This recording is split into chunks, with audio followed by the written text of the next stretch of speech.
Action, Lecture 3 in this course on integral transforms. We're now going to get down to it and do distributions.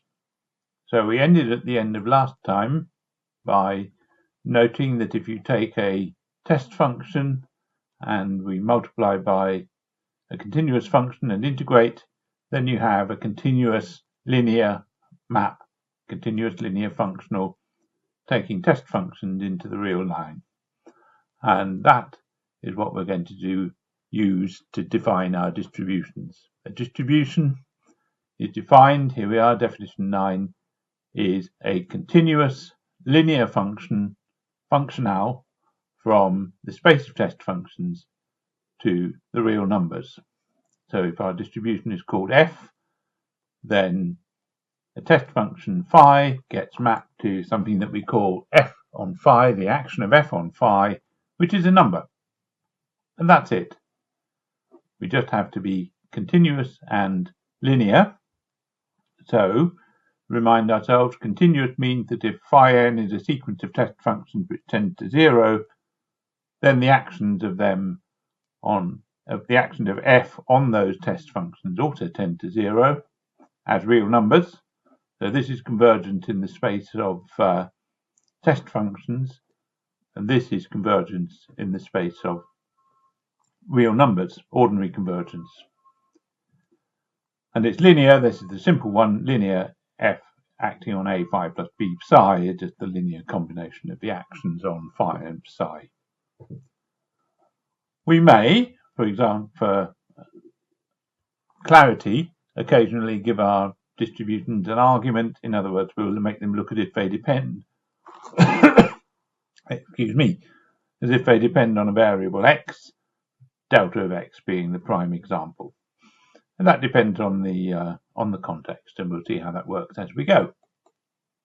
So let's start with some very simple distributions, and that's the ones we've already seen, those corresponding to locally integrable functions, continuous functions, think of them as, but they don't need to be continuous, as we'll see in a moment. So a locally integrable function f defines a distribution which we call f with a subscript f with the action that we saw before, namely multiply f by phi and integrate over the real line. The function f, little f, is locally integrable, and phi vanishes outside a finite interval, so that means this integral is guaranteed to exist, because on any subinterval of r, the f is integrable, and we call this a regular distribution. And we don't need to prove this proposition because we've already done it at the end of a previous lecture. So here's an example. This is a very famous example and one we should be using a lot later on in the course. This is the famous Heaviside function. So remember when we were talking about the cumulative density function of the normal distribution and the impulse function, and I said, well, you don't need to worry about whether you define them to have a left limit or a right limit at x equals 0. Well, these two functions, h1 of x, which is continuous from the right, and h2 of x, which is continuous from the left. In other words, this one has a right limit at x equals 0 with the equals sign there. This one has a left limit at x equals 0 with the equal sign here. The right limit is 1 and the left limit is 0. Well, you don't need to bother with any of this nonsense when you're talking about it as a distribution, because the distribution that corresponds to both of these is curly h with action curly h on phi is just the integral from 0 to infinity phi of x dx. And you can see that is the same thing as taking either of these functions, h1 or h2, and multiplying by phi and integrating from minus infinity to infinity. The integral along the negative axis vanishes because both of them vanish on the negative axis, and so you end up integrating from 0 to infinity, and the integral doesn't care what happens at the origin as long as the function itself is bounded. And this is called the Heaviside function, after the Cambridge engineer Oliver Heaviside, who had a lot to do with the practical development of this subject before it was put on serious mathematical foundations. It was called, what did they call it? Operator calculus, I think they called it. Heaviside is famous for saying this series diverges, so it looks as if it may be useful. So there we are. That's the Heaviside function. And we're going to see in a moment that the Heaviside function is very closely related to this delta function. We already have our idea that the Heaviside function, when you differentiate it, gives you the delta function. We'll show you that a little bit later on in this lecture. The delta function, delta, or delta of x, has the action delta on phi, just gives you back phi of 0. And the proposition says this is indeed a distribution. So how do we prove this? Well, linearity, that's obvious. If you do delta on phi, a phi plus b psi, well, you get a phi of 0 plus b psi of 0. And the continuity, if phi n tends to 0, then phi n of 0 tends to 0 by the uniform convergence, which is part of our very strong kind of convergence that we assumed for test functions. So that means then that the action of delta on phi n is equal to phi n of 0, which tends to 0, and that establishes the continuity of this delta as a map from test functions to real numbers. Now, this example really sort of includes a lot of the intuition of the delta function. A top hat function, which is equal to 0 if x is between away from minus 1 over n to 1 over n. So if x is less than minus 1 over n, or x is bigger than 1 over n, the function is 0. And then it's equal to n over 2 if x is between minus 1 over n and 1 over n. And just look at this function and work out what its integral is. Its integral is just the area of this rectangle, and the area is 2 over n multiplied by n over 2, which is equal to 1. What happens to this as n tends to infinity? Well, what we claim is that this set of functions converges to the delta as n tends to infinity.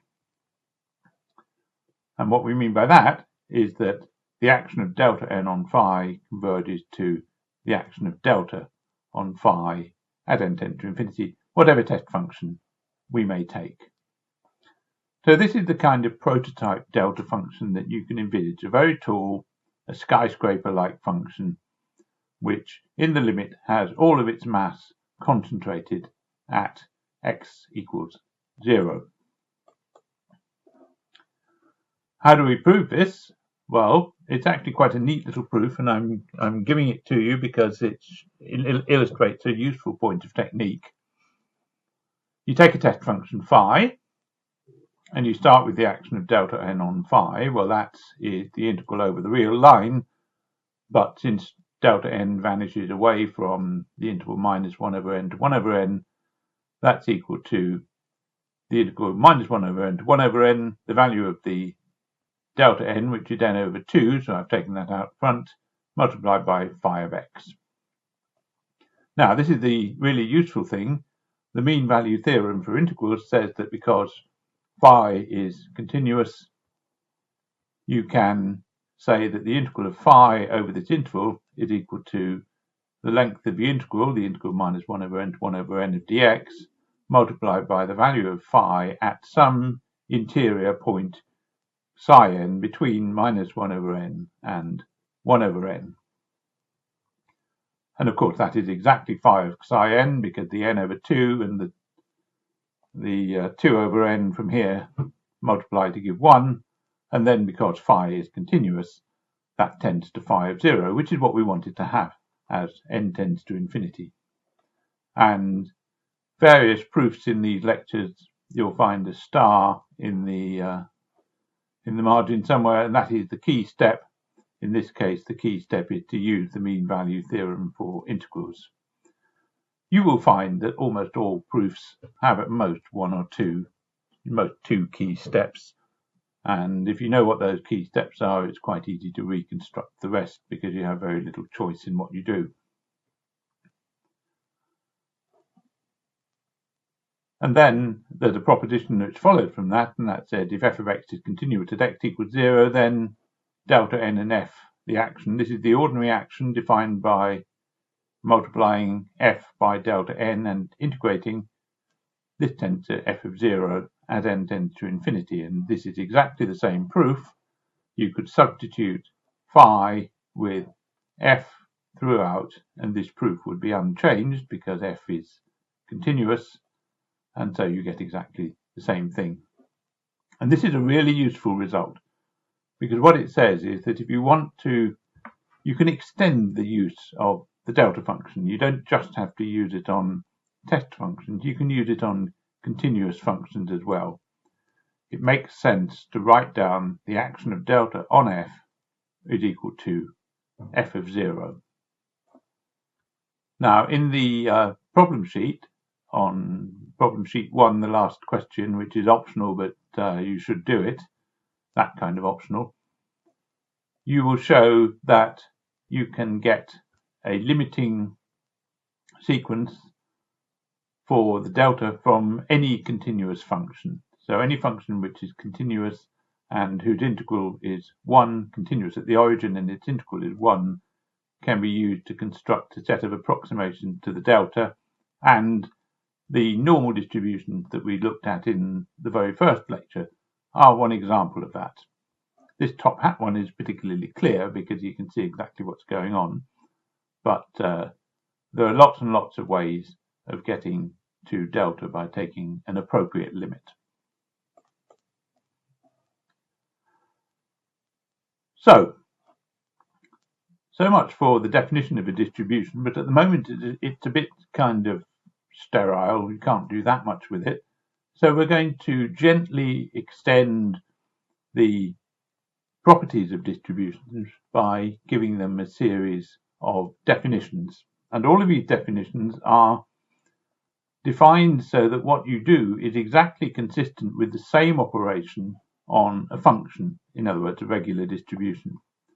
So whenever we write down something with the action of a distribution on a test function, then we should be able to do the same thing with an ordinary function on a test function, and it should be true.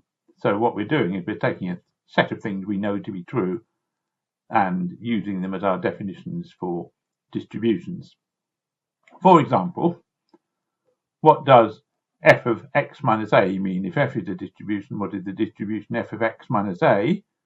Well, sort of intuitively all you're doing is shifting along so that everything is moved to the right, but you don't do it that way. You define it by saying the action of f of x minus a on phi is the same as the action of f on phi of x plus a. And why does that work? Suppose it's an ordinary function, little f, an ordinary locally integrable function. The action of little f of x minus a on phi, the integral of little f of x minus a phi of x dx. Now you change the variable x minus a equals u, or just to replace x by x plus a, and just equivalent to shifting along the axis, f of x times phi of x plus a, and that is the action of f on phi of x plus a, and that is exactly what we had up here. The other one's for you as an exercise, but it's going to be exactly the same sort of argument. F of ax, you're going to change the variable of integration to ax equals u, and you just have to work out why you have a mod a there. And this leads to a very famous equation that the action of delta of x minus a on phi of x is phi of a, because it's the same as the action of delta of x on phi of x plus a, and we know what delta does. This is a test function, and to work out the action of delta on it, you simply put x equal to 0, and you're left with phi of a. So the action of delta of x minus a on phi of x is phi of a. This is called the sifting property of the delta function. What it does is its action picks out the value of the test function at the point where x minus a vanishes. In other words, the point where the argument of the delta function, the bit inside the brackets, that's the x minus a bit, the point where that vanishes is where you evaluate the test function phi.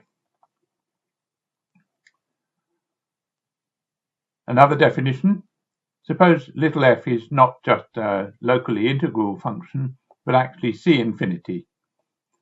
Then, so that means it has derivatives of all orders. It might be a test function or it might not. X or e to the x, those are both perfectly good c infinity functions. Then you can multiply your distribution by this c infinity function little f, and the action is the obvious one. Little f big F on phi is the same as big F on little f times phi. So you notice we're doing the same thing here as we did before. You want to define the action of something you don't know quite what it is on phi, so you transform it into the action of something you do know, which is big F, on little f phi. But of course that requires little f phi to be a test function, and that in this case is very easy to see because little f is c infinity, phi is c infinity, so their product is c infinity, and it vanishes outside the interval in which phi itself vanishes.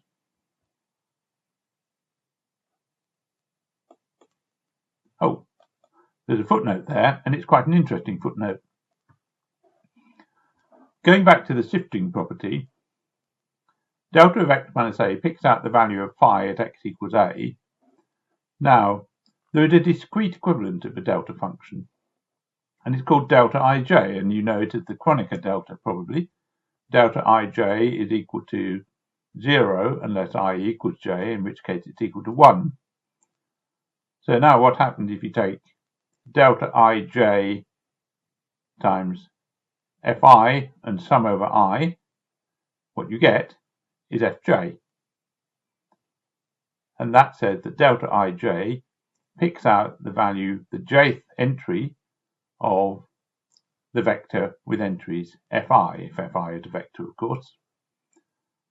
And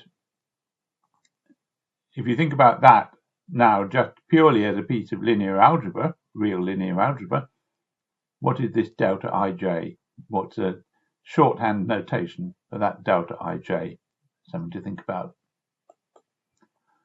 Let's move on then, and let's get to the derivative of a distribution, because this really is where we really see the power of defining our distributions by their actions, because we don't have to worry about taking limits of top hat functions or anything like that. We're just going to define the derivative of a distribution by f prime on phi is minus the action of f on phi prime. And we've already seen this. The integration by parts formula showed that when this is a regular function, the integral of little f primed against phi multiplied by phi, you integrate by parts once. This is the minus sign from integrating by parts. The boundary condition goes away because phi vanishes at infinity. And then you have the integral of little f times phi prime. Well, we use this simply to define the derivative of a distribution. And then it follows from this that if f is a distribution, so is its derivative. And the proof of this is very simple. The action of f primed is clearly linear, so that's not a problem. And if phi n tends to 0, then phi n primed also tends to 0. That's just the convergence of a sequence of distributions phi n, a sequence of test functions phi n. If the test functions converge, then their derivatives converge too. That was just part of the definition. And so the action of f primed on phi n is minus the action of f on phi n primed. Notice again what we do is we transfer onto the action of what we know. and that tends to 0 because phi n prime tends to 0. And obviously you can iterate this. If f is a distribution, so is f primed. If f primed is, so is f double primed, and so on. And so the distributions are infinitely differentiable in the same way that the test functions are infinitely differentiable. And that's not a coincidence.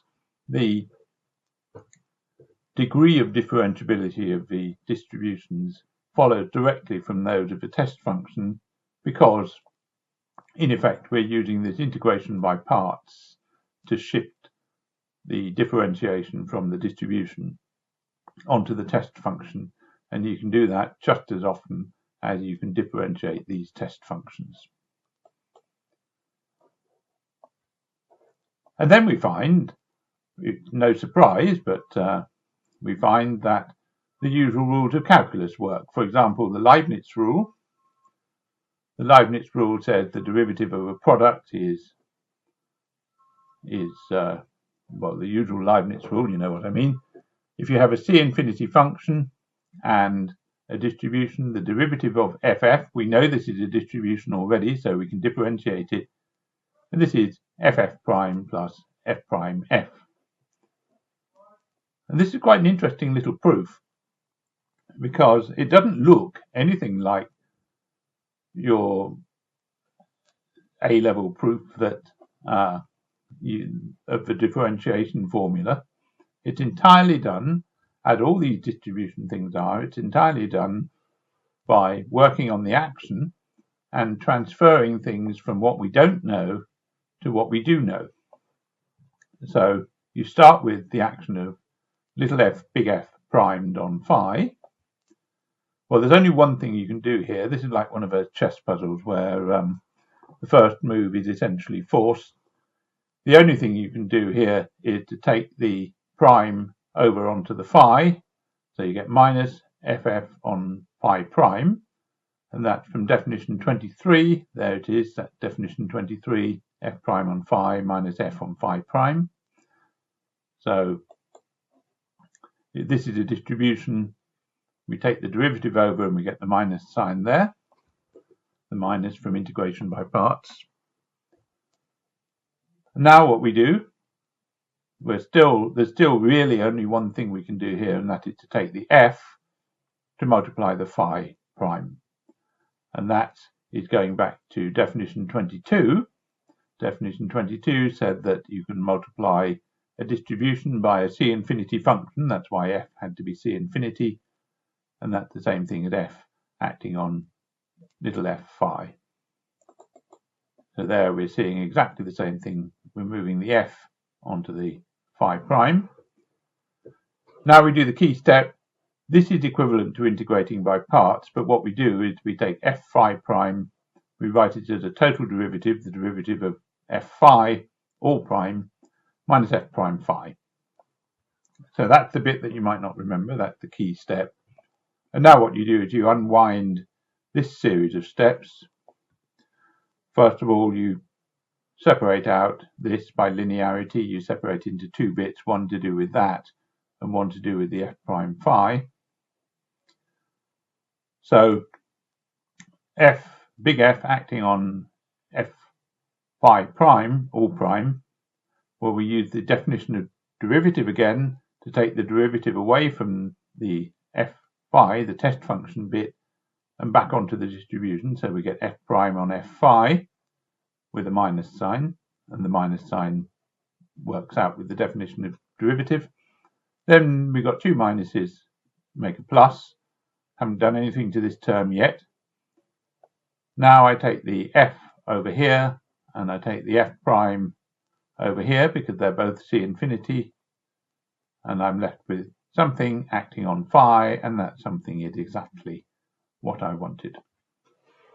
So that's how you prove it. And as I say, you do it all by working on the action of the various distributions on the test functions.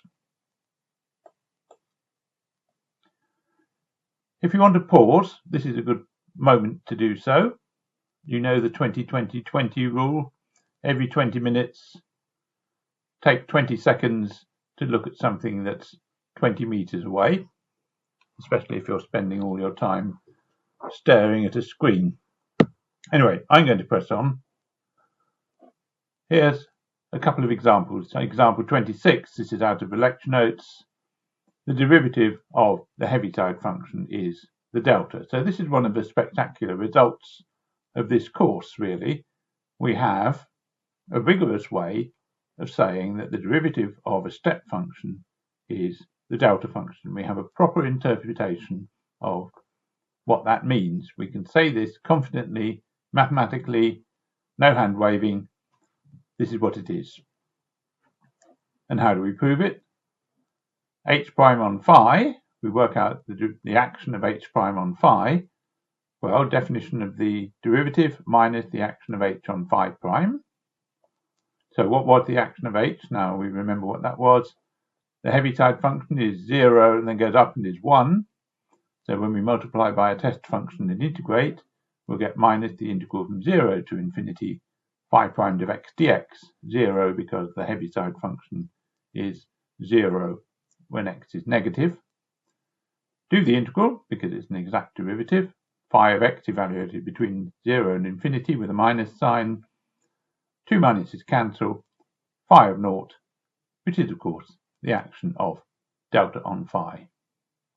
Isn't that beautiful? I mean, it's not like any calculus proof you've seen, because this is a beautiful extension of the notion of calculus. And what this shows is that differentiating a function with a jump gives a delta function where that jump is, and the magnitude of a delta function is multiplied by the size of the jump. So if your jump is by 2, then you'll have a term twice, 2 times delta at that point, so 2 times delta of x minus a. And we'll see that in a moment. So you might say, I said these things can be differentiated often. What's delta prime? What does delta prime do? Well, work it out. What's the action of delta prime on phi minus the action of delta on phi prime by definition of the derivative? And that's minus phi prime of 0 by definition of the delta function. And you can carry on and do higher derivatives of delta. Those of you doing fluid mechanics, later on, this thing, the delta prime, is what's known as a dipole, and you think of it as a positive and a negative point. Sorry about that. You think of it as a positive and a negative source of fluid, or a point charge, or a source of heat. Positive there, negative there. You bring them close together, and you let the magnitude of them go to infinity and the distance between them go to 0 in the right way, and what you get a thing which isn't represented by a delta but is represented by a delta prime. Alright, here's another example. Suppose f of x is the maximum of x and 0. So there's a graph of it. 0 when x is negative and x when x is positive. Very simple function, ramp function. Then its derivative is 0 when x is negative and 1 when x is positive. But as a distribution, this derivative is the Heaviside function, and its second derivative is the derivative of the Heaviside is delta. So you can take a function like this and you can differentiate it. As a distribution, you can differentiate it as often as you like. As a classical function, of course, this makes no sense because delta of x is in no sense a classical function, but as a distribution, this equation makes perfect sense. What's x delta of x?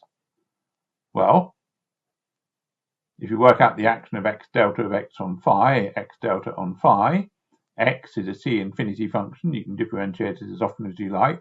Not very exciting after you've differentiated it twice, but there you go. You can differentiate it infinitely often, and therefore you can take the x over to multiply the phi.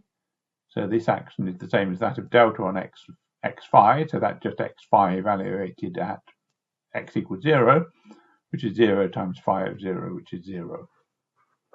So x delta of x is equal to 0 as a distribution. It means if you multiply the action of this on any test function is 0.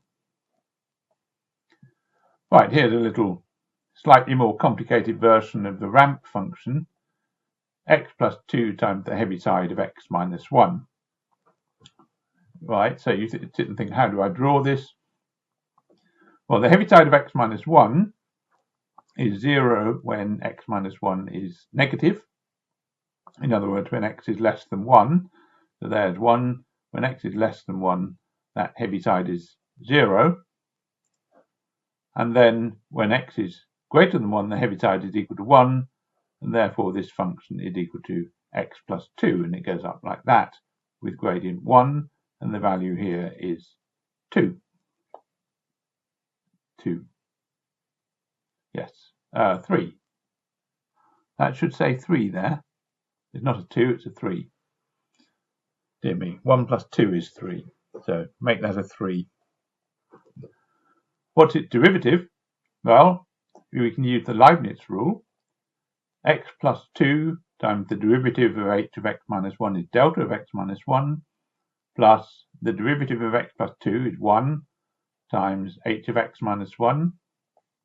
But this x plus 2, you only need to know what its value is where x equals 1, because we know that that delta has no effect on a test function anywhere other than x equals 1. So we can say that instead of writing x plus 2, we can equally well write 3 delta of x minus 1 and then h of x minus 1. So this function has a jump of 3, and there it is, 3 in the derivative at x equals 1. 3 delta at x equals 1. So we're going to end this lecture with a calculation that shows that everything is as it should be. And this calculation said that the distributional derivative, which we defined in a way that doesn't look very much like ordinary calculus, is actually exactly the same as the standard calculus thing where you take f of x plus h minus f of x over h. It's just that this capital F isn't an ordinary function, it's a distribution. So the proof of this is just an exercise in assembling the definitions that we used before. As ever, you start by working out the action of, in this case, what we're looking for, f of x plus h minus f of x over h on a test function phi. So we do this in 3 bits, 2 bits. The first one is f of x plus h on phi. Well, that's the same as f on phi of x minus h. And we take the h here on the bottom, we take that over there because that's just a constant. The minus f on phi we leave, so minus this bit here, the f there, and the minus phi there give you minus the action of f on phi. Now, this is ordinary calculus. This thing tends to minus phi prime as h tends to 0 because we're evaluating phi at x minus h, and x, it's the backward finite difference if you want to do numerical analysis, and it's the ordinary definition back to front, as it were. So this tends to minus phi prime, whatever x is, and of course this is exactly equal to the definition of f prime on phi. So that's a very reassuring note on which to end this lecture. We're not done with distributions because we're going to see them several times in the future. We're going to see them throughout our lectures on Laplace transforms. We're going to see them throughout the lectures on Fourier transforms. And in particular, when we do Fourier transforms, we're going to see a very spectacular result, which brings the delta function right back to center stage. But for now, we'll stop there, and I'll see you next time.